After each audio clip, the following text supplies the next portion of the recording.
बिस्मिल्लाहिर्रहमानिर्रहीम अल्लाहुम्मा सल्ली अला मुहम्मद व आले मुहम्मद। अच्छा जी, काफ़ी दिनों से 4-5 दिन से मेरी एक वीडियो जो है वो सर्कुलेट हो रही है, जिसके ऊपर हमारे मुसलमान भाई काफ़ी तनकीद लगा रहे हैं कि मैंने नाउज़ुबिल्लाह नमाज की बेहुरमती की है। मैं इस टाइम हमारे जो मसलिक हैं उनके उलमाए करीम के पास मौजूद हूँ। मैंने रिक्वेस्ट करके इनसे टाइम लिया कि किसी इंसान को राज़ी करने के लिए नहीं, अल्लाह की ज़ात को राज़ी करने के लिए, क्या मैंने कोई तौबा नाउज़ुबिल्लाह नमाज की बेहुरमती की है या मैंने किसी की दिलज़ारी वाकई में की है या नहीं। मैंने अपना जो एक मौक़िफ़ था कि नमाज हर बला से बचाती है, हर बला का जो है एक सोल्यूशन है वो नमाज है। कुरान पाक में ये कहा गया है। मैंने इलामा साहब को आप जनाब को इलामा साहब को सबको मैंने अपना जो मौका था वो बताया। बिस्मिल्लाहिर्रहमानिर्रहीम।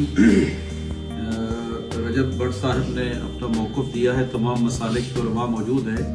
मैं मुख्तसरन यहाँ पे ये अर्ज़ करूँगा कि कोई मुसलमान भी दीन का, शायर इस्लाम का की तौहीन नहीं कर सकता, उसके बारे में सोच भी नहीं सकता। जी बिस्मिल्लाहिर्रहमानिर्रहीम। उलमा ने भी इस बात की तौसीक की है कि वीडियो देखने के बाद इस नतीजे पहुंचे कि इसमें कोई ऐसी चीज़ नहीं है। तकबीरतुल इहराम उन्होंने कहा है और रफ़अ यदैन किया है, इसमें कोई ऐसा और अपना मौक़िफ़ पेश किया और उसके बाद उन्होंने हल्फन कहा